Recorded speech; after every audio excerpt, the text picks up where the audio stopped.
Bote mingi pe boboto na bino banso.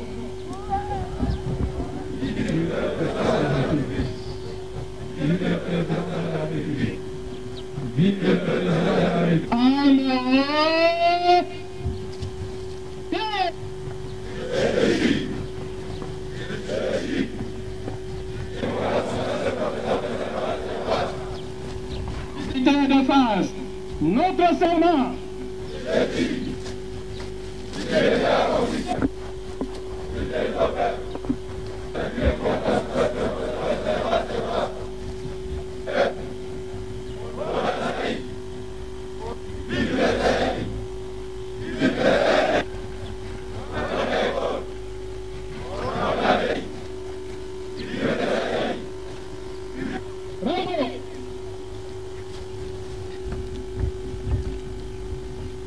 Citoyen président de la République, commandant suprême des forces armées zaïroises et de la garde civile, maréchal du Zaïre. Maréchal, il y a exactement 4 jours, les forces armées zaïroises, votre œuvre personnelle, commémoraient avec faste le 30e anniversaire de leur création.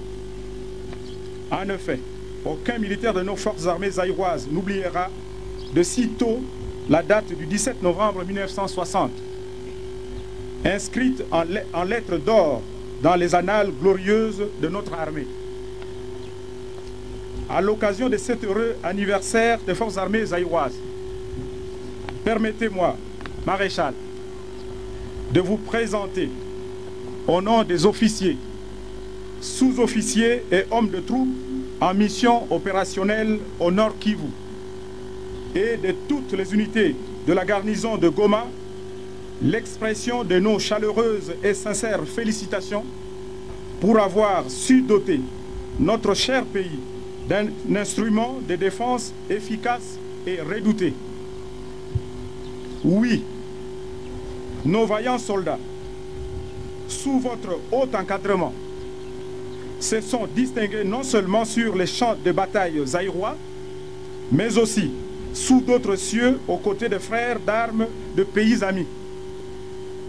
Leur dernier exploit au Rwanda l'atteste une fois de plus. Citoyen président de la République, commandant suprême des forces armées zaïroises et de la garde civile et maréchal du Zaïre. Maréchal, distingués invités, s'agissant précisément de l'intervention des forces armées zaïroises au Rwanda, permettez-moi que je vous fasse part quelques considérations en qualité de commandant des opérations. C'est le 1er octobre que le monde entier avait appris l'attaque de la République sœur du Rwanda par les assaillants non identifiés partis d'un pays voisin. À la demande du président rwandais et par devoir de solidarité dans le cadre de la sécurité collective des pays de notre sous-région d'Afrique, vous avez décidé d'envoyer un contingent des forces armées zaïroises au Rwanda pour aider nos frères d'armes à bouter l'ennemi hors de leur pays. Cette décision, si elle fut salutaire sur le plan stratégique, elle est également justifiée parfaitement en droit zaïrois. En application de l'article 3 de la loi numéro 77/012 du 1er juillet 1977 portant organisation générale de la défense et des forces armées zaïroises qui stipule, je cite, « Lorsque des circonstances graves menacent la sécurité et l'intégrité du territoire d'un pays ami ou en cas d'agression, le président de la République peut, à la demande de ce pays, faire intervenir des unités combattantes des forces armées zaïroises. » Fin de citation. Je vous fais grâce des accords internationaux, quoique non encore ratifiés, qui existent dans le cadre de la CPGL. Cette intervention, maréchal, des forces armées zaïroises fut Du reste, limité non seulement dans l'espace, mais aussi dans le temps. Car si au départ les assaillants ne furent pas clairement identifiés, il devint clair quelques jours plus tard qu'il s'agissait d'un conflit rwando-rwandais. Ce qui détermina la hiérarchie à retirer les troupes zaïroises du territoire rwandais, afin de permettre la résolution interne du conflit. Au demeurant, l'opération Salissa aura permis de stopper d'abord et ensuite de repousser l'offensive ennemie en infligeant de nombreuses pertes aux envahisseurs et, ce faisant, elle a créé un impact favorable à la combativité des troupes rwandaises qui, ressaisies par un sursaut d'orgueil national, ont pu récupérer par la suite les positions conquises. L'opération Salissa a donc servi de pierre d'achoppement à l'action des troupes rwandaises. Évoluant sur un terrain inconnu et en dépit de certaines carences, nos troupes ont fait preuve d'une combativité et d'une détermination à la mesure du passé héroïque des forces armées zaïroises. Le peuple zaïrois et son président pourront toujours compter sur elles. Quant aux accusations portées à tort contre leur comportement pendant les opérations par une certaine presse avide du sensationnel et dont les préjugés et la mauvaise foi à l'endroit de notre pays ne sont plus à établir, je tiens à préciser qu'en aucun moment les troupes sous mes ordres ne sont entrées en contact avec la population. Les combats s'étant déroulés dans la partie non habitée du pays, c'est-à-dire dans le parc national de la Kagera. Toutes ces accusations sont tendancieuses et donc dénuées de tout fondement. Citoyen président de la République, commandant suprême des forces armées zaïroises et de la garde civile, maréchal du Zaïre. Maréchal, je m'en voudrais de terminer cette adresse sans renouveler à votre auguste personne l'indéfectible attachement des troupes ici présentes et vous souhaiter, au seuil de votre 7e décade, une santé robuste et que l'Éternel Tout-Puissant, source de toute grâce, Dieu de nos ancêtres, vous comble de grâce afin que vous puissiez continuer à présider aux destinées du Grand Zaïre avec la même ardeur et la même efficacité.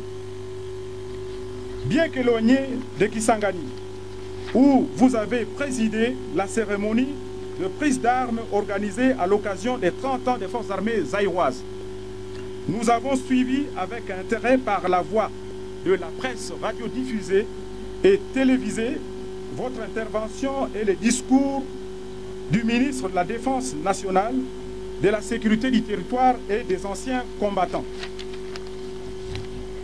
La répétition étant la mère des sciences, dit-on, puis-je vous inviter, maréchal, à venir prodiguer à la troupe les conseils que vous estimeriez utiles, pouvant nous aider à mieux remplir notre mission dans le futur. À vos ordres. Sous-officier Kaporo Peda en mission opérationnelle na Nord Kivu. Tina nini tosangani lelo awa pona prise. Na sangana na bino, na solola na bino.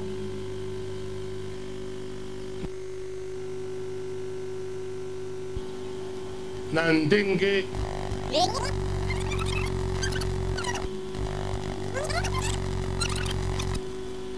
pe na koki na sangana na bino, na solola na bino, na kumisa bino na ndenge mosala na tindaki bino bosali yango na ndenge elongo bani. ezali mbala ya liboso ya kotinda ba unité combattante ya force armée zaïroise na makambo ndenge oyo eleki na Rwanda te. Mbala mibale mingi na kati na bino awa bakendaki na mission opérationnelle na Tchad. La unité ya 31e brigade na tindaki pe bango na Togo. La élément ya force aérienne na 1972 na tindaki pe bango na Burundi. Elingi koloba nini? Zaïre tozali ekolo monene. Tozali na ba soldat oyo tozali ko bongisa bango. Soko likama likomi na mboka bapekisa ekolo lokola balobi yango na kati na constitution, intégrité du territoire national, centimètre carré mokete ya ekolo ya biso ezala na contrôle ya mopaya tina ya existence ya forces armées zaïroises yango wana. Tosali forces armées zaïroises pona kotinda tinda basoda na biso bipai na bipai to bazwa makama te.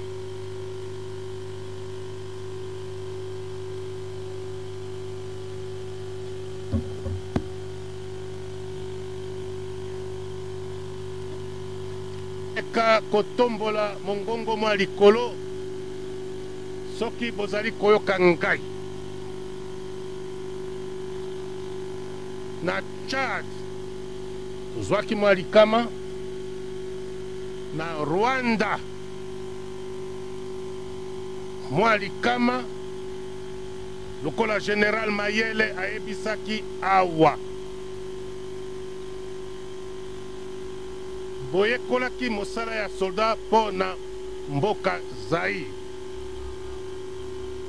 Rwanda ezali mabele bomesani na yango te. Ata ndenge wana botalisaki bokasi bwa bino. Mokonzi atindi biso topesa ye soni te. Pe bosalaki yango, boyokaki, pe bomonaki na télévision ndenge nini mokonzi ya mboka Rwanda azalaki kokomela ngai, pe ndenge nini akumisaki bino. Toyokaki pe lisusu ndenge General Mayele alobaki. Tina nini nakamataki brusquement décision nazongisa bino awa na Goma na territoire national. Ya liboso toyokaki te, le Rwanda était agressé. Moninga na ngai azalaki na New York na États-Unis. Atindeli ngai téléphone à 2 heures du matin. Pona kolimbola ngai ndenge mboka na ye ezwi likama wana. Butu tosali mosala oyo pona kosalisa ye. Kasi nalobi kasi tango toyokaki pe tomoni ke batoyo bautaki na Uganda bakoti na Rwanda ezalaki nde bana ya Rwanda. Problème ekomaki d'ordre ethnique. Lokola biso banso toyebi na Rwanda, Bahutu bayali, Batutsi bayali, Batwa bayali.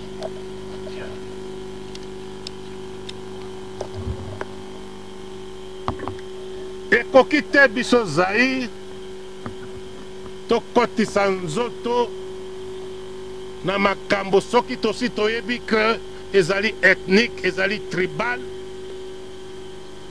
Tokamata position pona Hutu contre Tutsi, pona Tutsi contre Hutu, na yango nasukisaki mishambo ya masasi kobunda makila masopana makila matanga masili tobongisa yango na nzela ya politique tobongisa yango na nzela ya diplomatique lokola baponaki ngai nazala médiateur kati ya bato ya gouvernement ya Rwanda mpe na baye bautaki na Uganda bakotaki mpona koatake lokola banso bayali awa lelo nsima na mwa ngonga moke na kobanda masolo na bango bamitia esika moko bazonga bana ya ekolo moko tuchi te utu te twa te bayokana na demokrasi lokola mokonzi na bango ayebisaki bango na discours na ye ya suka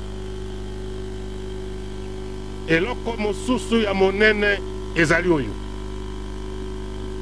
bolakisi te ndenge ngai moko nakanisaka mpe tokoki koloba yango ata na lopoto.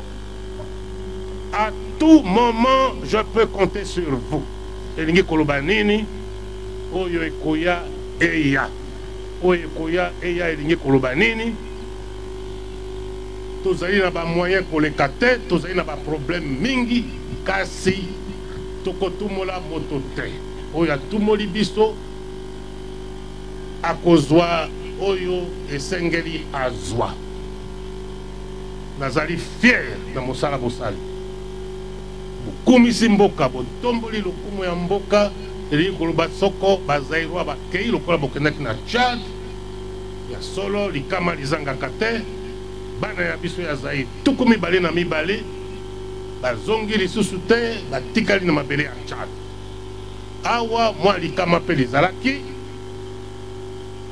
12 militaire ya biso boyaki na bango nzela moko baninga boyaki na bango likama lizwi bango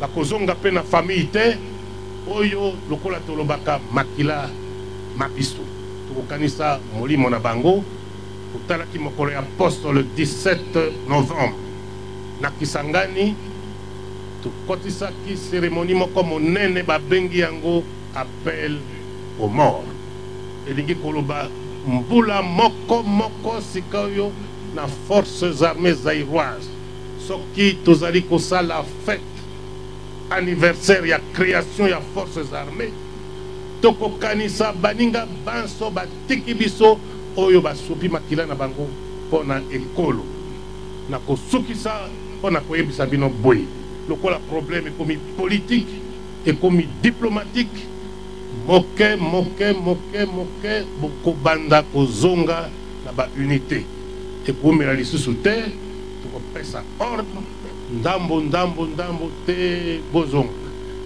vigilance mpe ekoki kotikala te tokoki kotika mwa ndambo ya unité moke bayokaka eleki sanza moko balongo bakomboli bango bazongi te soko nasukisi mosala ya médiation kimia ezongi na Rwanda ndambo ya unité tokotika awa balandi baninga suka ya maloba nalingai koyebisa bino wana esengo nazali na yango fierté nazali na yango na mosala bosali minoko mabe bazangaka te bakoloba biloba loba basusu boyawa soko botungisa population vous êtes au service du peuple zaïre oyo wana ça ne se discute pas. C'est la terre des hommes. Soldat azali moto auti na peuple akoki te atungisa peuple biloba loba nazali koyoka yango nazali koyebisa ntango nyonso na général Mayele a attiré attention na bino comportement exemplaire comportement digne d'un soldat de nos forces armées suka na ngai wana na esengo na boboto na mosala bosali na ndenge ndambo ndambo ndambo na mwa mikolo ezali koya kokobanda kozonga na famille kozonga na baunité ndenge bozalaki avant boyawa. Merci mingi.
Elles ont tout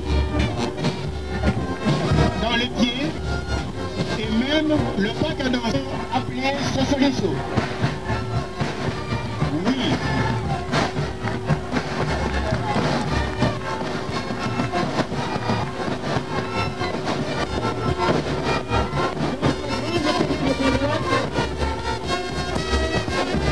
Sosoliso.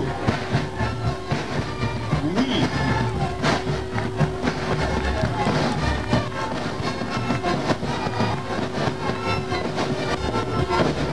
Sosoliso. Oui.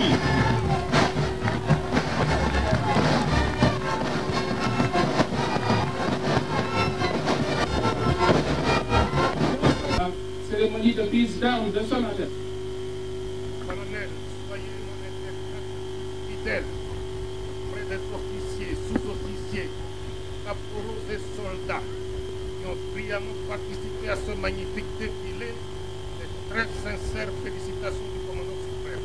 Et merci beaucoup. En honneur.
Félicitations.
Donc il y a le welcome.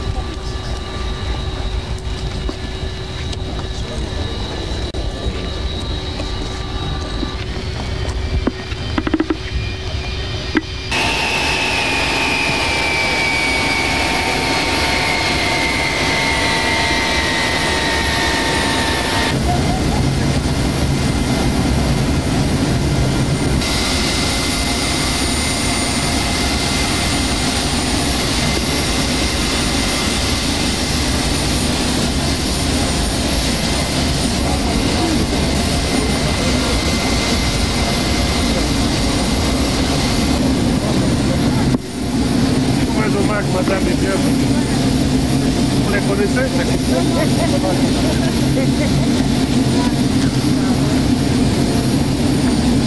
Les deux viennent de Mille Collines.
cette émission vous a plu, envoyez-nous un SMS au numéro 081 99 075 55.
Bote mingi pe boboto na bino banso.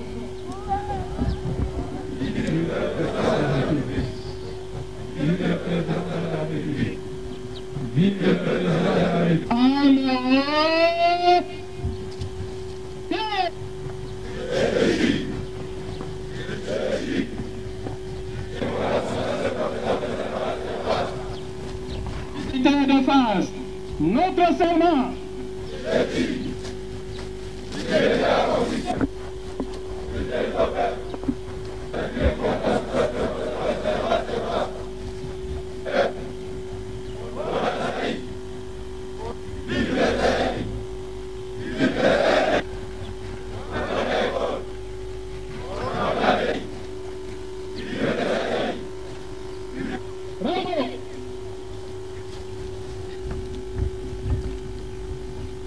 Citoyen président de la République, commandant suprême des forces armées zaïroises et de la garde civile, maréchal du Zaïre. Maréchal, il y a exactement 4 jours, les forces armées zaïroises, votre œuvre personnelle, commémoraient avec faste le 30e anniversaire de leur création. En effet, aucun militaire de nos forces armées zaïroises n'oubliera de sitôt la date du 17 novembre 1960, inscrite en lettres d'or dans les annales glorieuses de notre armée. À l'occasion de cet heureux anniversaire des forces armées zaïroises, permettez-moi, maréchal, de vous présenter au nom des officiers, sous-officiers et hommes de troupes en mission opérationnelle au Nord Kivu et de toutes les unités de la garnison de Goma, l'expression de nos chaleureuses et sincères félicitations pour avoir su doter notre cher pays d'un instrument de défense efficace et redouté. Oui, nos vaillants soldats, sous votre haut encadrement, se sont distingués non seulement sur les champs de bataille zaïrois, mais aussi sous d'autres cieux aux côtés des frères d'armes de pays amis. Leur dernier exploit au Rwanda l'atteste une fois de plus. Citoyen président de la République, commandant suprême des forces armées zaïroises et de la garde civile et maréchal du Zaïre. Maréchal, distingués invités, s'agissant précisément de l'intervention des forces armées zaïroises au Rwanda, permettez-moi que je vous fasse part quelques considérations en qualité de commandant des opérations. C'est le 1er octobre que le monde entier avait appris l'attaque de la République sœur du Rwanda par les assaillants non identifiés partis d'un pays voisin. À la demande du président rwandais et par devoir de solidarité dans le cadre de la sécurité collective des pays de notre sous-région d'Afrique, vous avez décidé d'envoyer un contingent des forces armées zaïroises au Rwanda pour aider nos frères d'armes à bouter l'ennemi hors de leur pays. Cette décision, si elle fut salutaire sur le plan stratégique, elle est également justifiée parfaitement en droit zaïrois. En application de l'article 3 de la loi numéro 77/012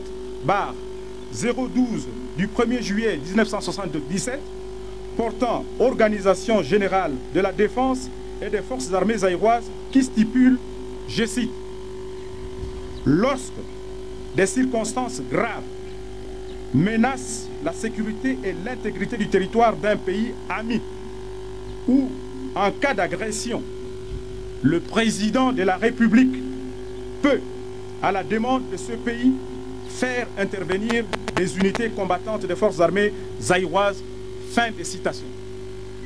Je vous fais grâce des accords internationaux, quoique non encore ratifiés, qui existent dans le cadre de la CPGL. Cette intervention, maréchal, des forces armées zaïroises fut du reste limitée non seulement dans l'espace, mais aussi dans le temps. Car si au départ les assaillants ne furent pas clairement identifiés, il devint clair quelques jours plus tard qu'il s'agissait d'un conflit rwando-rwandais. Ce qui détermina la hiérarchie à retirer les troupes zaïroises du territoire rwandais afin de permettre la résolution interne du conflit. Au demeurant, l'opération Salissa aura permis de stopper d'abord et ensuite de repousser l'offensive ennemie en infligeant de nombreuses pertes aux envahisseurs et, ce faisant, elle a créé un impact favorable à la combativité des troupes rwandaises qui, ressaisies par un sursaut d'orgueil national, ont pu récupérer par la suite les positions conquises. L'opération Salissa a donc servi de pierre d'achoppement à l'action des troupes rwandaises. Évoluant sur un terrain inconnu et en dépit de certaines carences, nos troupes ont fait preuve d'une combativité et d'une détermination à la mesure du passé héroïque des forces armées zaïroises. Le peuple zaïrois et son président pourront toujours compter sur elles. Quant aux accusations portées à tort contre leur comportement pendant les opérations par une certaine presse avide du sensationnel et dont les préjugés et la mauvaise foi à l'endroit de notre pays ne sont plus à établir, je tiens à préciser qu'en aucun moment les troupes sous mes ordres ne sont entrées en contact avec la population. Les combats s'étant déroulés dans la partie non habitée du pays, c'est-à-dire dans le parc national de la Kagera. Toutes ces accusations sont tendancieuses et donc dénuées de tout fondement. Citoyen président de la République, commandant suprême des forces armées zaïroises et de la garde civile, maréchal du Zaïre. Maréchal, je m'en voudrais de terminer cette adresse sans renouveler à votre auguste personne l'indéfectible attachement des troupes ici présentes et vous souhaiter, au seuil de votre 7e décade, une santé robuste et que l'Éternel Tout-Puissant, source de toute grâce, Dieu de nos ancêtres, vous comble de grâce afin que vous puissiez continuer à présider aux destinées du Grand Zaïre avec la même ardeur et la même efficacité. Bien qu'éloigné de Kisangani, où vous avez présidé la cérémonie de prise d'armes organisée à l'occasion des 30 ans des forces armées zaïroises, nous avons suivi avec intérêt par la voie de la presse radiodiffusée et télévisée votre intervention et les discours du ministre de la Défense nationale, de la sécurité du territoire et des anciens combattants. La répétition étant la mère des sciences, dit-on, puis-je vous inviter, maréchal, à venir prodiguer à la troupe les conseils que vous estimeriez utiles, pouvant nous aider à mieux remplir notre mission dans le futur. À vos ordres. Sous-officier Kaporo Peda en mission opérationnelle na Nord Kivu. Tina nini tosangani lelo awa pona prise.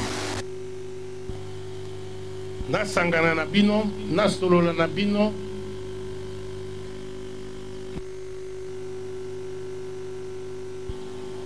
Na ndenge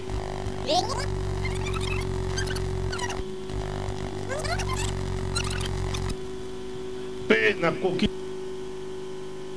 na sangana na bino, na solola na bino, na kumisa bino na ndenge mosala na tindaki bino bosali yango na ndenge elongo bani. Ezali mbala ya liboso ya kotinda ba unité combattante ya forces armées zaïroises na makambo ndenge oyo eleki na Rwanda te. Mbala mibale mingi na kati na bino awa bakendaki na mission opérationnelle na Tchad. La unité à 31e brigade na tindaki pe bango na Togo. La élément ya force aérienne na 1972 na tindaki pe bango na Burundi. Elingi koloba nini? Zaïre tozali ekolo monene. Tozali na ba soldat oyo tozali ko bongisa bango. Soko likama likomi na mboka bapekisa ekolo. Lokola balobi yango na kati na constitution. Intégrité du territoire national. Centimètre carré mokete ya ekolo ya biso. Ezala na contrôle ya mopaya. Tina ya existence ya forces armées zaïroises yango wana. Tosali forces armées zaïroises pona kotinda tinda basoda na biso bipai na bipai to bazwa makama te.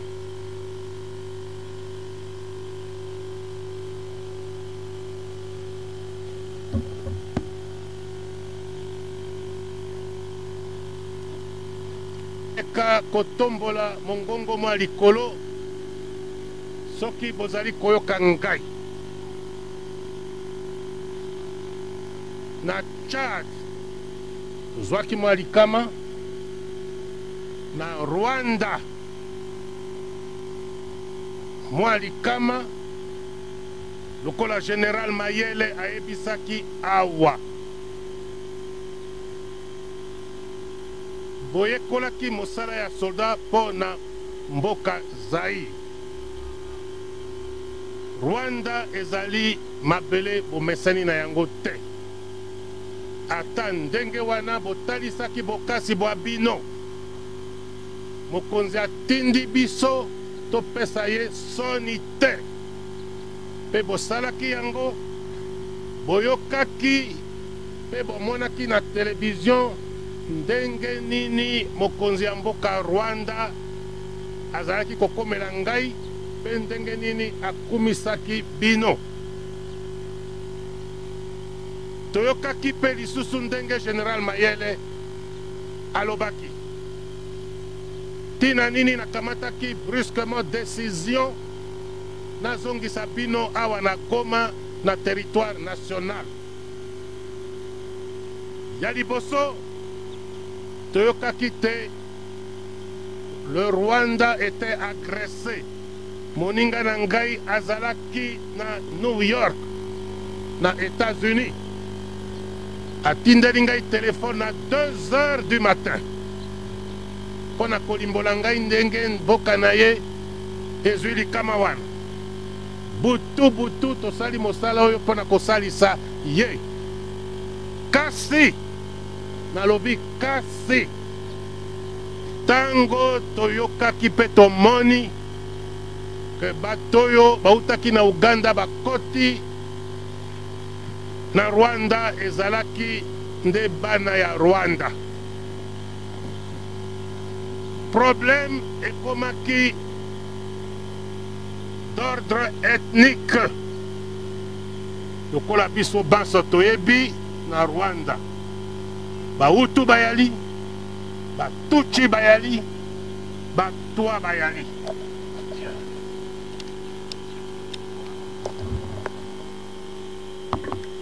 Ekoki te biso Zaïre tokotisa nzoto na makambo soki tosi toyebi ke ezali ethnique, ezali tribal. Tokamata position pona Hutu contre Tutsi, pona Tutsi contre Hutu. Na yango na sukisaki mishambo ya masasi kobunda makila masopana makila matanga masili. Tobongisa yango na nzela ya politique, tobongisa yango na nzela ya diplomatique. Lokola waponaki ngai nazala médiateur kati ya bato ya gouvernement ya Rwanda pe na bautaki na Uganda bakotaki mpona koatake. Lokola banso bayali awa lelo nsima na mwa ngonga moke na kobanda masolo na bango bamitia esika moko bazonga bana ya ekolo moko Tutsi te Hutu te Twa te bayokana na démocratie lokola mokonzi na bango ayebisaki bango na discours na ye ya suka. Eloko mosusu ya monene ezali oyo bolakisi te ndenge ngai moko nakanisaka pe tokoki koloba yango ata na lopoto. À tout moment je peux compter sur vous. Elingi koloba nini oyo ekoya eya, oyo ekoya eya elingi koloba nini. Tozali na ba moyen koleka te, tozali na ba problème mingi kasi tokotumola moto te. Oyo atumoli biso akozwa oyo esengeli azwa. Nazali fier na mosala bosali. Bukumisi mboka, botomboli lokumu ya mboka. Elingi koloba soko bazairwa bakei lokola bokendaki na Tchad ya solo likama lizangaka te. Bana ya biso ya Zaïre tuku mibale na mibale bazongi lisusu te batikali na mabele ya Tchad. Awa mwa likama pe lizalaki 12 militaires ya biso boyaki na bango nzela moko baninga boyaki na bango likama lizwi bango bakozonga pe na famille te oyo lokola tolobaka makila mabiso tokokanisa molimo na bango. Totalaki mokolo ya poste le 17 novembre na Kisangani tokotisaki cérémonie moko monene babengi yango appel aux morts. Elingi koloba mbula moko moko sika oyo na forces armées zaïroises soki tozali kosala fête anniversaire ya création ya forces armées tokokanisa baninga banso batiki biso oyo basupi makila na bango pona ekolo na kosukisa pona koyebisa bino boye lokola problème ekomi politique ekomi diplomatique moke bokobanda kozonga na ba unité ekomela lisusu te tokopesa ordre ndambo te bozonga.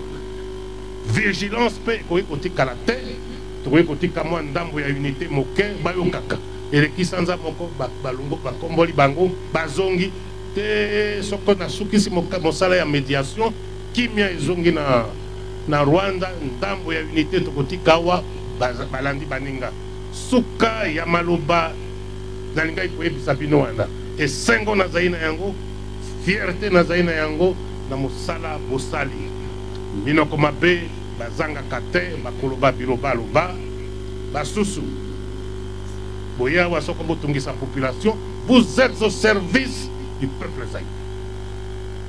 Oiwana, ça ne se discute pas. C'est la terre des hommes.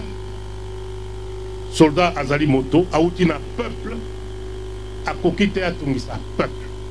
Biloba loba, Nazali Koyoka Yango, Nazali Koyebisa, Tango son général Mayele a attiré attention à Bino, comportement exemplaire, comportement digne d'un soldat de nos forces armées.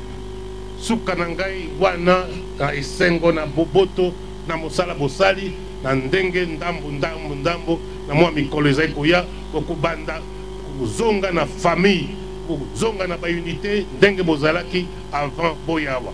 Merci mingi.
même le bac à danser appelé Sosoliso.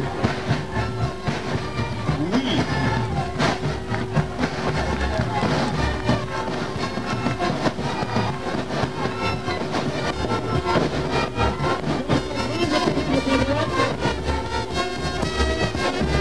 Sosoliso. Oui.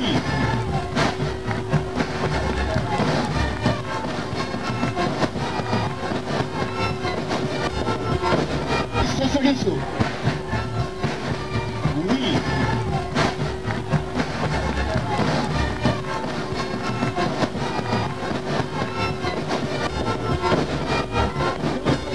Cérémonie de prise d'armes de ce matin.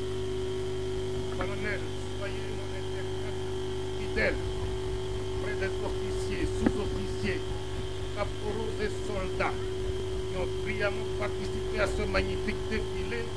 Des très sincères félicitations du commandant suprême. Et merci beaucoup. En mon nom,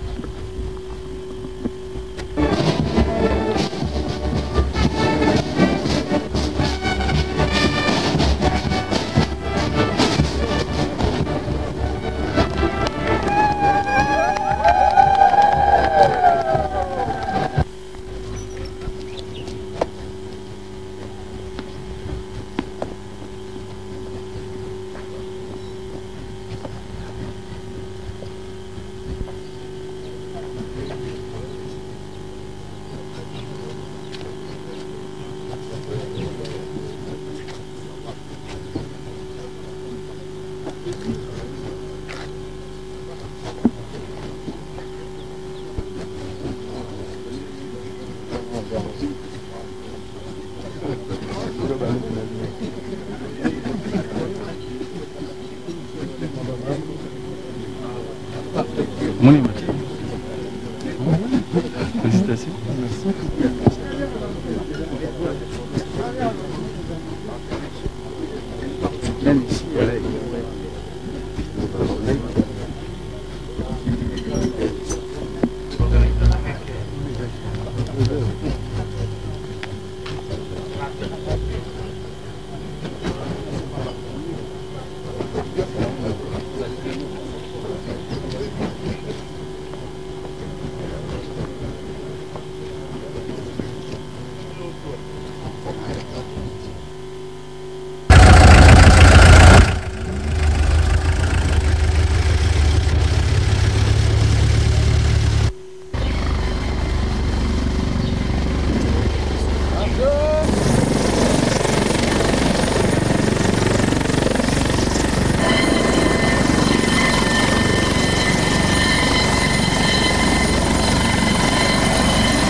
Il y a le welcome.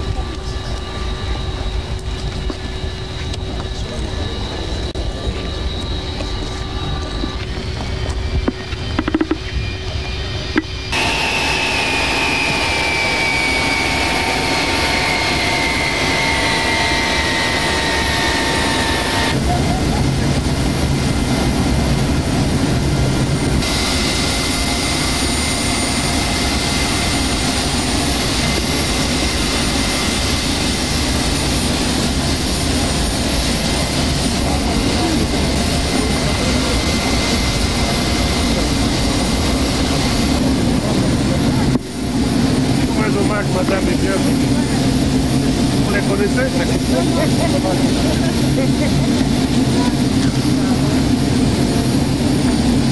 Les deux viennent de l'île Police.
Si cette émission vous a plu, envoyez-nous un SMS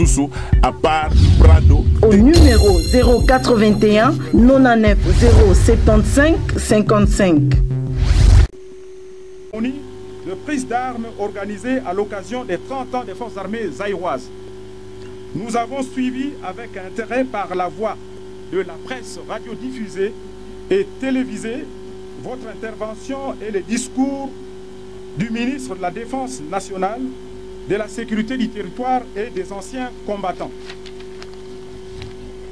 La répétition étant la mère des sciences, dit-on, puis-je vous inviter, maréchal, à venir prodiguer à la troupe les conseils que vous estimeriez utiles, pouvant nous aider à mieux remplir notre mission dans le futur.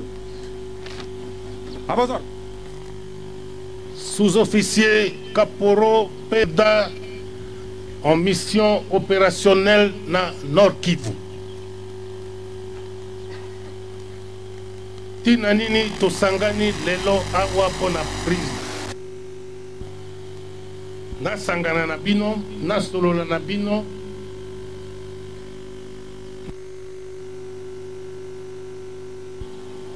Na ndenge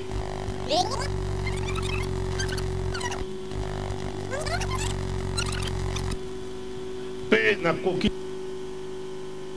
na sangana na bino, na solola na bino, na kumisa bino na ndenge mosala na tindaki bino bosali yango na ndenge elongo bani. Ezali mbala ya liboso ya kotinda ba unité combattante ya forces armées zaïroises na makambo ndenge oyo eleki na Rwanda te. Mbala mibale mingi na kati na bino awa bakendaki na mission opérationnelle na Tchad. La unité ya 31e brigade na tindaki pe bango na Togo. La élément ya force aérienne na 1972 na tindaki pe bango na Burundi. Elingi koloba nini? Zaïre tozali ekolo monene. Tozali na ba soldat oyo tozali ko bongisa bango. Soko likama likomi na mboka bapekisa ekolo lokola balobi yango na kati na constitution, intégrité du territoire national, centimètre carré mokete ya ekolo ya biso ezala na contrôle ya mopaya tina ya existence ya forces armées zaïroises yango wana. Tosali forces armées zaïroises pona kotinda tinda basoda na biso bipai na bipai to bazwa makama te.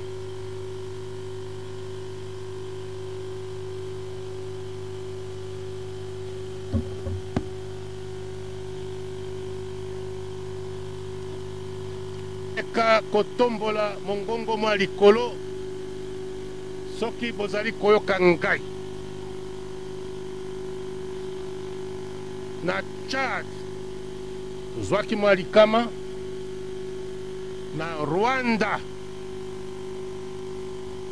mwa likama lokola General Mayele ayebisaki awa. Boyekolaki mosala ya soldat po na mboka Zaïre. Rwanda ezali mabele bomesani na yango te. Ata ndenge wana botalisaki bokasi bwa bino. Mokonzi atindi biso topesa ye soni te. Pe bosalaki yango, boyokaki, pe bomonaki na télévision ndenge nini mokonzi ya mboka Rwanda azalaki kokomela ngai pe ndenge nini akumisaki bino. Toyokaki pe lisusu ndenge Général Mayele alobaki. Tina nini nakamataki brusquement décision nazongisa bino awa na Goma na territoire national. Ya liboso toyokaki te le Rwanda était agressé. Moninga na ngai azalaki na New York na États-Unis. Atindeli ngai téléphone à 2 heures du matin. Pona kolimbola ngai ndenge mboka na ye ezwi likama wana. Butu tosali mosala oyo pona kosalisa ye. Kasi nalobi kasi tango toyokaki pe tomoni ke batoyo bautaki na Uganda bakoti na Rwanda ezalaki nde bana ya Rwanda. Problème ekomaki d'ordre ethnique. Lokola biso banso toyebi na Rwanda. Bahutu bayali, Batutsi bayali, Batwa bayali.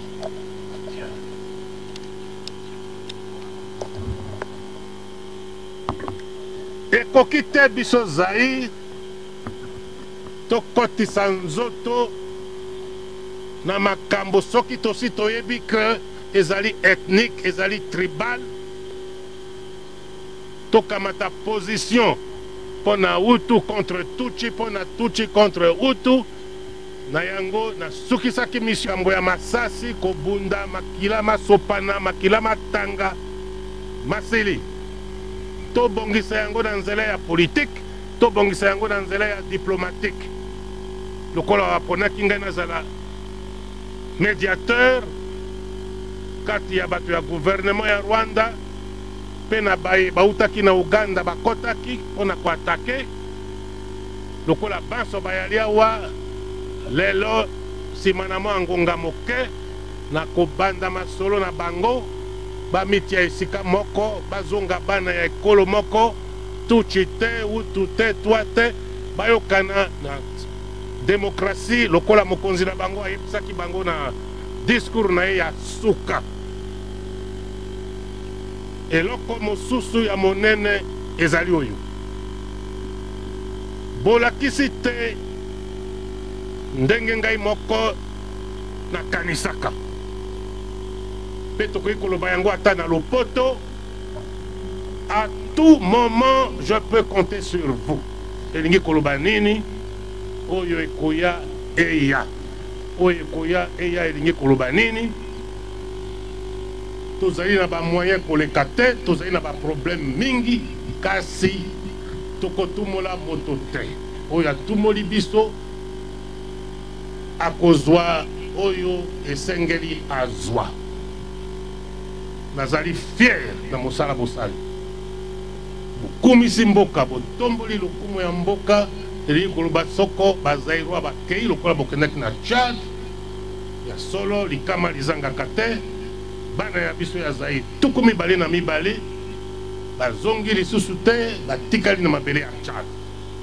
Awa mwa likama pe lizalaki 12 militaires ya biso boyaki na bango nzela moko baninga boyaki na bango likama lizwi bango bakozonga pe na famille te oyo lokola tolobaka makila mabiso tokokanisa molimo na bango. Totalaki mokolo ya poste le 17 novembre na Kisangani tokotisaki cérémonie moko monene babengi yango appel aux morts.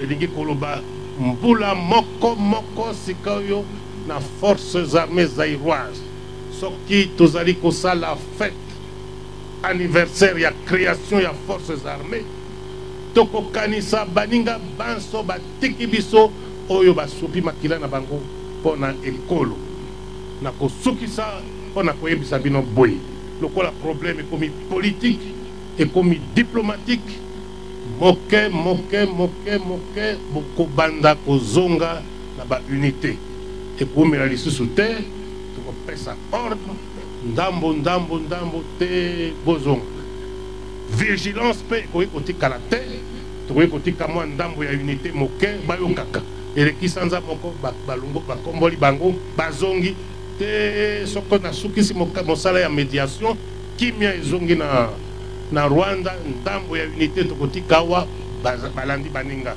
suka ya maloba nalingai koyebisa bino wana esengo nazali na yango fierté nazali na yango na mosala bosali tina nini tosangani lelo awa mpona prise nasangana na bino nasolola na bino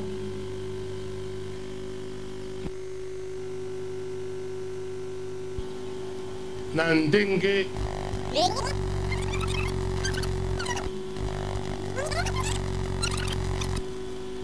pe nakoki nasangana na bino nasolola na bino nakumisa bino na ndenge mosala natindaki bino bosali yango na ndenge elongobani ezali mbala ya liboso ya kotinda ba unité combattante ya force armée zaïroise na makambo ndenge oyo eleki na Rwanda te mbala mibale mingi na kati na bino awa bakendaki na mission opérationnelle na Tchad la unité ya 31e brigade natindaki mpe bango na Togo ba élément ya force aérienne na 1972 natindaki mpe bango na Burundi elingi koloba nini Zaïre tozali ekolo monene tozali na basoldat oyo tozali kobongisa bango soko likama likomi na mboka bapekisa ekolo lokola balobi yango na kati na constitution intégrité du territoire national centimètre carré mokete ya ekolo ya biso ezala na contrôle ya mopaya tina ya existence ya forces armées zaïroises yango wana tosali forces armées zaïroises mpona kotinda basoda na biso bipai na bipai to bazwa makama te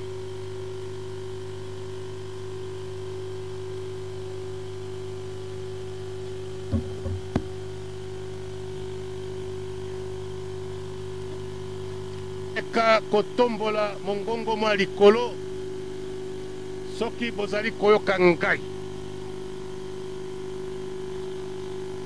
na Tchad tozwaki mwa likama na Rwanda mwa likama lokola Général Mayele ayebisaki awa boyekolaki mosala ya soldat mpo na mboka Zaïre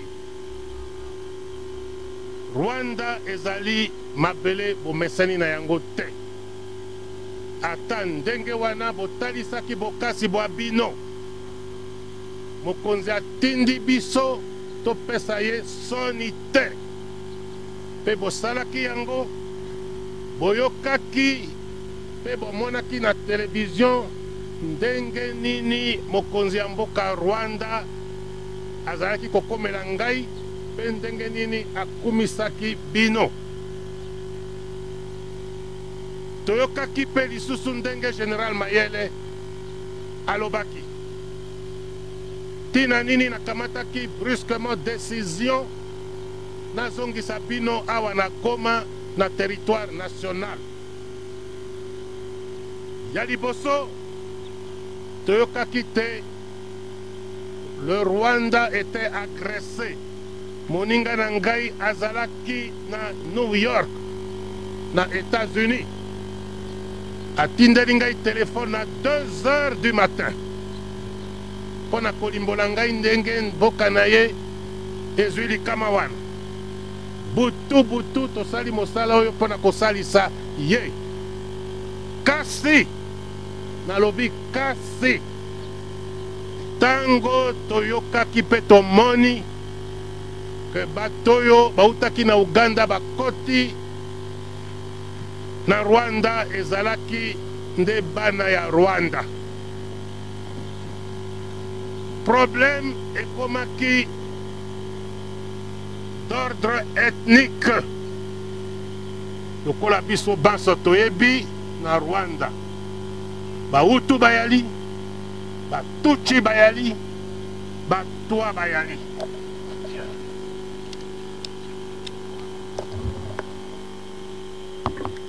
Ekoki te biso Zaïre tokotisa nzoto na makambo soki tosi toyebi ke ezali ethnique, ezali tribal.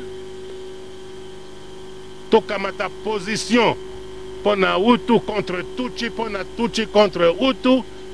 Na yango na sukisaki mishambo ya Masasi kobunda makila masopana makila matanga masili. To bongisa yango na nzela ya politique, to bongisa yango na nzela ya diplomatique. Lokola waponaki ngai nazala médiateur kati ya bato ya gouvernement ya Rwanda pe na bautaki na Uganda bakotaki mpona koatake. Lokola banso bayali awa lelo nsima na mwa ngonga moke na kobanda masolo na bango bamiti ya esika moko bazonga bana ya ekolo moko Tutsi te Hutu te Twa te bayokana na démocratie lokola mokonzi na bango ayebisaki bango na discours na ye ya suka. Eloko mosusu ya monene ezali oyo bolakisi te ndenge ngai moko nakanisaka pe tokoki koloba yango ata na lopoto. À tout moment je peux compter sur vous. Elingi koloba nini oyo ekoya eya, oyo ekoya eya elingi koloba nini. Tozali na ba moyen koleka te, tozali na ba problème mingi kasi tokotumola moto te.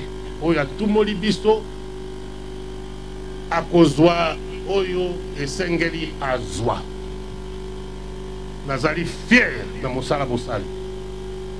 Bukumisi mboka botomboli lokumu ya mboka elingi koloba soko bazairwa bakei lokola bokendaki na Tchad ya solo likama lizangaka te. Bana ya biso ya Zaïre tuku mibale na mibale bazongi lisusu te batikali na mabele ya Tchad. Awa mwa likama pe lizalaki 12 militaires ya biso boyaki na bango nzela moko baninga boyaki na bango likama lizwi bango bakozonga pe na famille te oyo lokola tolobaka makila mabiso tokokanisa molimo na bango. Totalaki mokolo ya poste le 17 novembre na Kisangani tokotisaki cérémonie moko monene babengi yango appel aux morts.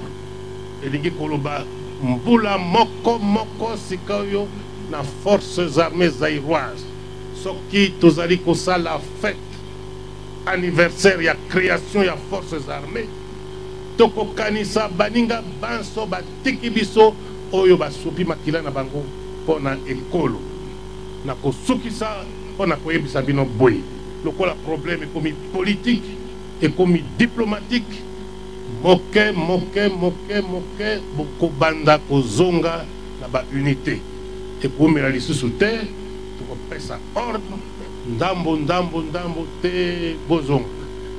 Vigilance pe ekoki kotikala te tokoki kotika mwa ndambo ya unité moke bayokaka eleki sanza moko balongo bakomboli bango bazongi te soko na sukisi mosala ya médiation kimia ezongi na na Rwanda ndambo ya unité tokotika balandi baninga suka ya maloba nalingai koyebisa bino wana esengo nazali na yango fierté nazali na yango na mosala bosali minoko mabe bazangaka te bakoloba biloba loba basusu boyawa soko botungisa population, vous êtes au service du peuple zaïre.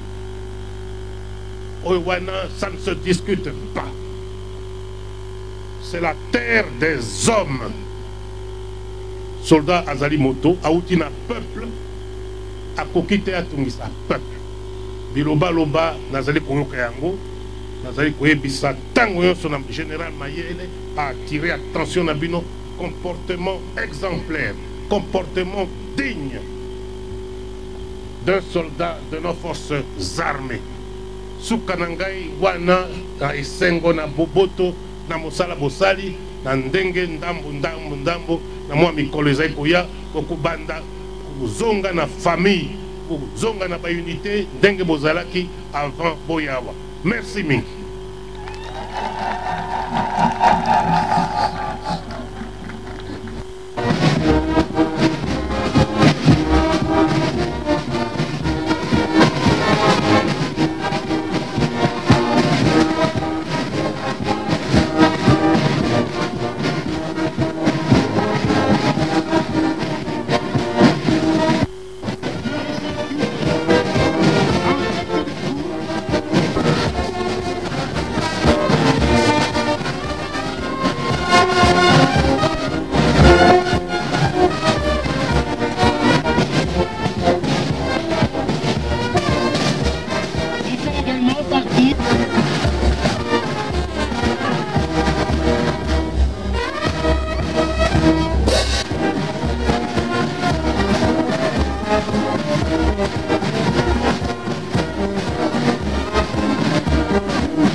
2 tours dans les pieds et même le bac à danser appelé Sosoliso. Oui.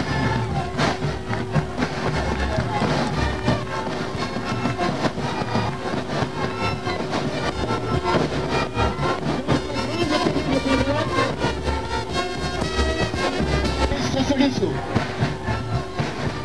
Oui.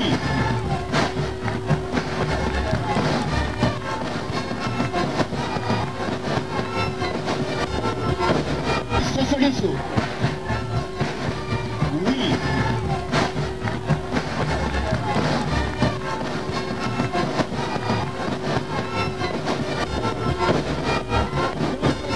Cérémonie de bise down de Sonata. Colonel, soyez mon interprète fidèle auprès des officiers, sous-officiers, caporaux et soldats qui ont brillamment participé à ce magnifique défilé.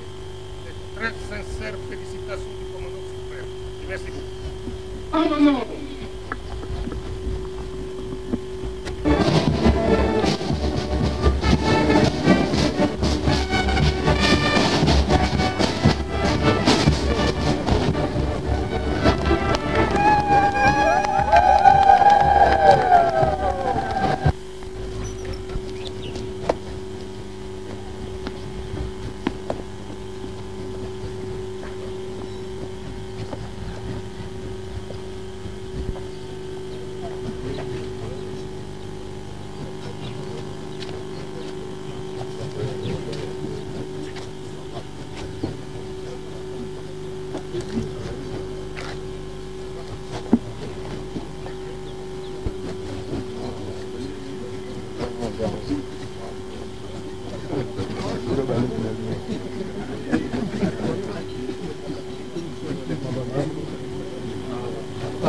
Monument.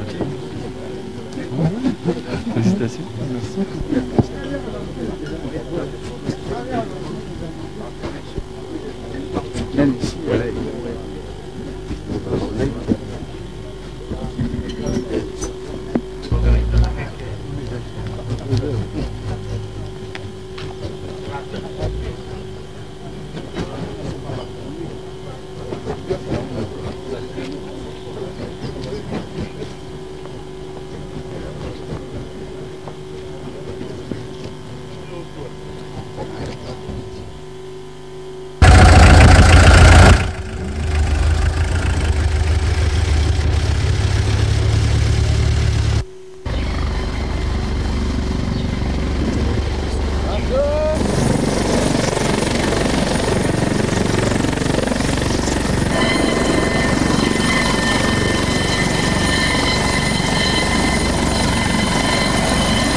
Si cette émission vous a plu, envoyez-nous un SMS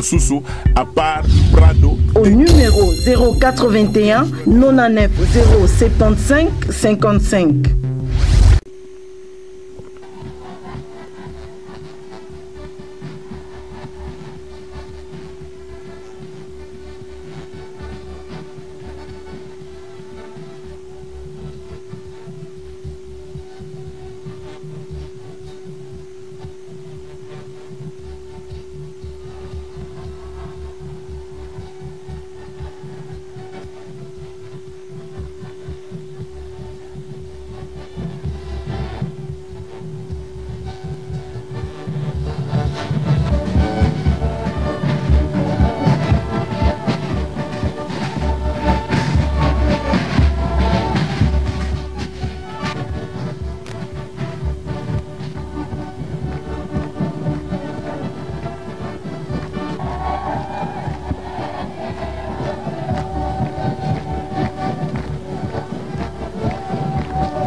bote mingi pe boboto na bino panso.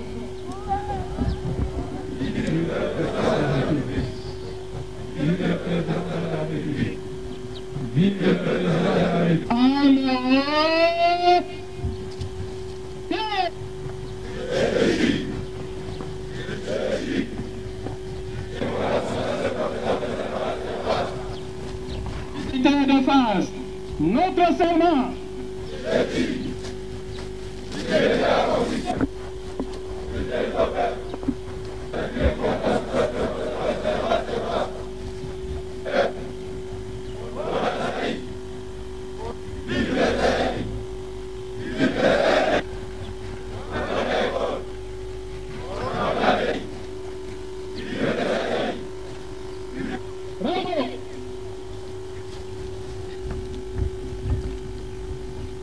Citoyen président de la République, commandant suprême des forces armées zaïroises et de la garde civile, maréchal du Zaïre. Maréchal, il y a exactement 4 jours, les forces armées zaïroises, votre œuvre personnelle, commémoraient avec faste le 30e anniversaire de leur création. En effet, aucun militaire de nos forces armées zaïroises n'oubliera de sitôt la date du 17 novembre 1960, inscrite en lettres d'or dans les annales glorieuses de notre armée. À l'occasion de cet heureux anniversaire des forces armées zaïroises, permettez-moi, maréchal, de vous présenter au nom des officiers, sous-officiers et hommes de troupes en mission opérationnelle au Nord Kivu et de toutes les unités de la garnison de Goma, l'expression de nos chaleureuses et sincères félicitations pour avoir su doter notre cher pays d'un instrument de défense efficace et redouté. Oui, nos vaillants soldats, sous votre haut encadrement, se sont distingués non seulement sur les champs de bataille zaïrois, mais aussi sous d'autres cieux aux côtés des frères d'armes de pays amis. Leur dernier exploit au Rwanda l'atteste une fois de plus. Citoyen président de la République, commandant suprême des forces armées zaïroises et de la garde civile et maréchal du Zaïre. Maréchal, distingués invités, s'agissant précisément de l'intervention des forces armées zaïroises au Rwanda, permettez-moi que je vous fasse part quelques considérations en qualité de commandant des opérations. C'est le 1er octobre que le monde entier avait appris l'attaque de la République sœur du Rwanda par les assaillants non identifiés partis d'un pays voisin. à la demande du président rwandais et par devoir de solidarité dans le cadre de la sécurité collective des pays de notre sous-région d'Afrique, vous avez décidé d'envoyer un contingent des forces armées zaïroises au Rwanda pour aider nos frères d'armes à bouter l'ennemi hors de leur pays. Cette décision, si elle fut salutaire sur le plan stratégique, elle est également justifiée parfaitement en droit zaïrois. En application de l'article 3 de la loi numéro 77/012 du 1er juillet 1977 portant organisation générale de la défense et des forces armées zaïroises qui stipule, je cite, « Lorsque des circonstances graves menacent la sécurité et l'intégrité du territoire d'un pays ami ou en cas d'agression, le président de la République peut, à la demande de ce pays, faire intervenir des unités combattantes des forces armées zaïroises. » Fin de citation.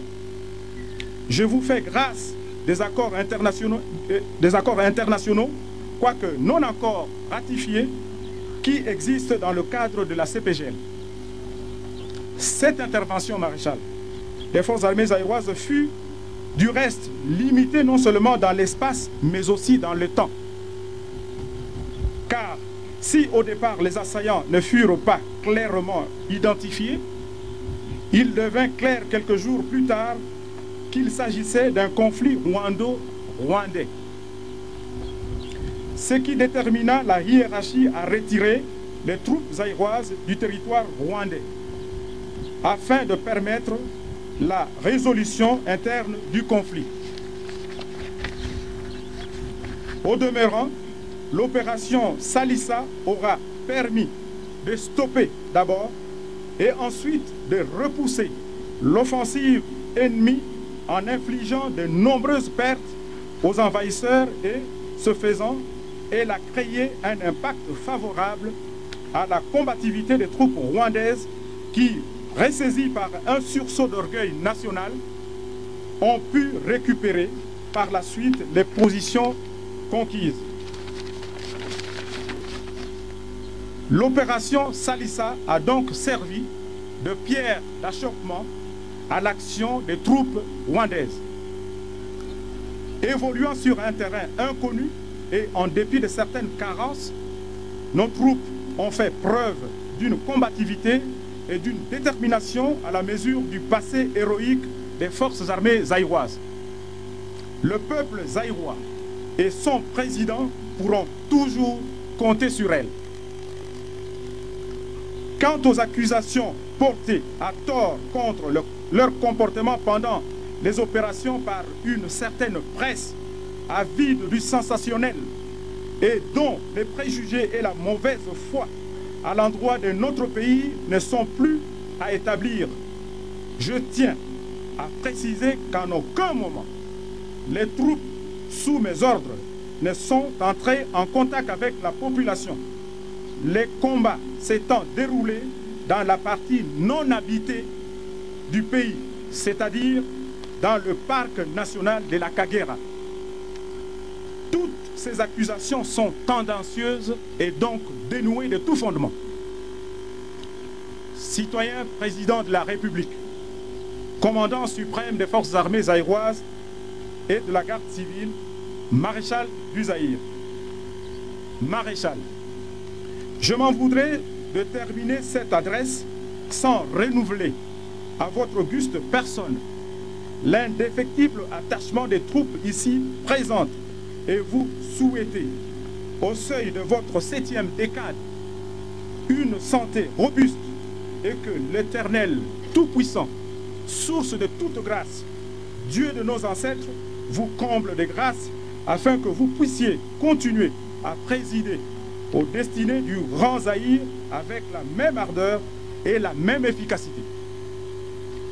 Bien qu'éloigné de Kisangani, où vous avez présidé la cérémonie,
bote mingi pe boboto na bino panso.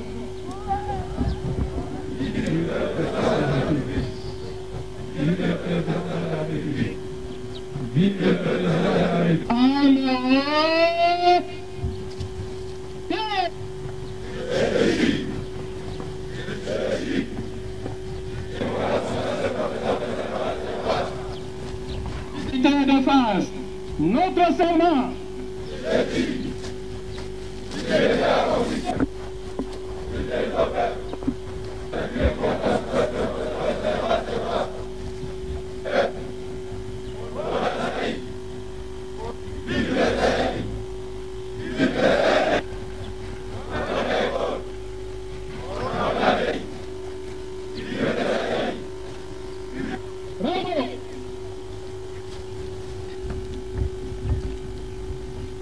Citoyen président de la République, commandant suprême des forces armées zaïroises et de la garde civile, maréchal du Zaïre.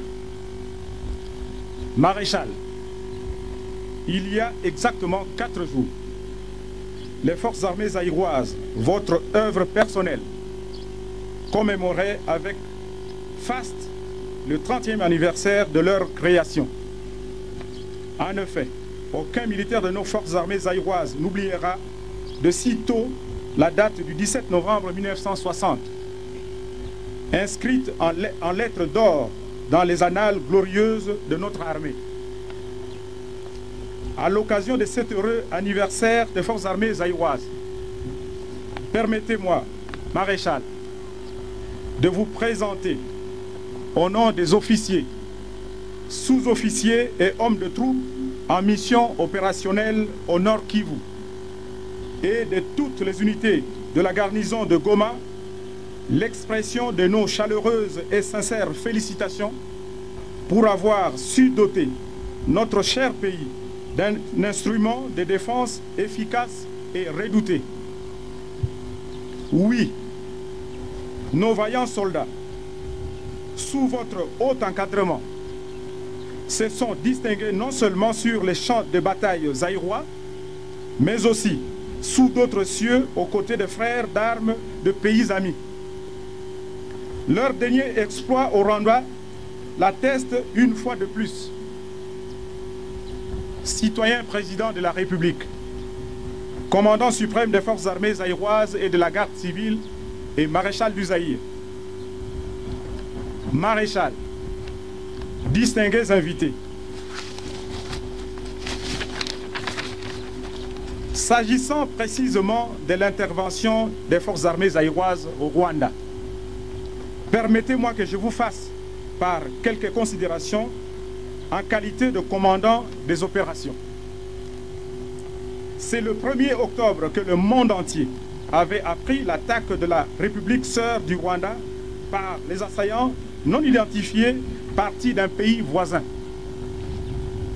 À la demande du président rwandais et par devoir de solidarité dans le cadre de la sécurité collective des pays de notre sous-région d'Afrique, vous avez décidé d'envoyer un contingent des forces armées zaïroises au Rwanda pour aider nos frères d'armes à bouter l'ennemi hors de leur pays. Cette décision, si elle fut salutaire sur le plan stratégique, elle est également justifiée parfaitement en droit zaïrois. En application de l'article 3 de la loi numéro 77/012 du 1er juillet 1977 portant organisation générale de la défense et des forces armées zaïroises qui stipule, je cite, « Lorsque des circonstances graves menacent la sécurité et l'intégrité du territoire d'un pays ami ou en cas d'agression, le président de la République peut, à la demande de ce pays, faire intervenir des unités combattantes des forces armées zaïroises. » Fin de citation. Je vous fais grâce des accords internationaux, quoique non encore ratifiés, qui existent dans le cadre de la CPGL. Cette intervention, maréchal, des forces armées zaïroises fut du reste limité non seulement dans l'espace, mais aussi dans le temps. Car si au départ les assaillants ne furent pas clairement identifiés, il devint clair quelques jours plus tard qu'il s'agissait d'un conflit rwando-rwandais. Ce qui détermina la hiérarchie à retirer les troupes zaïroises du territoire rwandais, afin de permettre la résolution interne du conflit. Au demeurant, l'opération Salissa aura permis de stopper d'abord et ensuite de repousser l'offensive ennemie en infligeant de nombreuses pertes aux envahisseurs et, ce faisant, elle a créé un impact favorable à la combativité des troupes rwandaises qui, ressaisies par un sursaut d'orgueil national, ont pu récupérer par la suite les positions conquises. L'opération Salissa a donc servi de pierre d'achoppement à l'action des troupes rwandaises. Évoluant sur un terrain inconnu et en dépit de certaines carences, nos troupes ont fait preuve d'une combativité et d'une détermination à la mesure du passé héroïque des forces armées zaïroises. Le peuple zaïrois et son président pourront toujours compter sur elles. Quant aux accusations portées à tort contre leur comportement pendant les opérations par une certaine presse avide du sensationnel et dont les préjugés et la mauvaise foi à l'endroit de notre pays ne sont plus à établir, je tiens à préciser qu'en aucun moment les troupes sous mes ordres ne sont entrées en contact avec la population. Les combats s'étant déroulés dans la partie non habitée du pays, c'est-à-dire dans le parc national de la Kagera. Toutes ces accusations sont tendancieuses et donc dénuées de tout fondement. Citoyen président de la République, commandant suprême des forces armées zaïroises et de la garde civile, maréchal du Zaïre. Maréchal, je m'en voudrais de terminer cette adresse sans renouveler à votre auguste personne l'indéfectible attachement des troupes ici présentes et vous souhaiter, au seuil de votre 7e décade, une santé robuste et que l'Éternel Tout-Puissant, source de toute grâce, Dieu de nos ancêtres, vous comble de grâce afin que vous puissiez continuer à présider aux destinées du Grand Zaïre avec la même ardeur et la même efficacité. Bien qu'éloigné de Kisangani, où vous avez présidé la cérémonie de prise d'armes organisée à l'occasion des 30 ans des forces armées zaïroises, nous avons suivi avec intérêt par la voie de la presse radiodiffusée et télévisée votre intervention et les discours du ministre de la Défense nationale, de la sécurité du territoire et des anciens combattants. La répétition étant la mère des sciences, dit-on, puis-je vous inviter, maréchal, à venir prodiguer à la troupe les conseils que vous estimeriez utiles, pouvant nous aider à mieux remplir notre mission dans le futur. À vos ordres. Sous-officier Kaporo Peda en mission opérationnelle na Nord Kivu.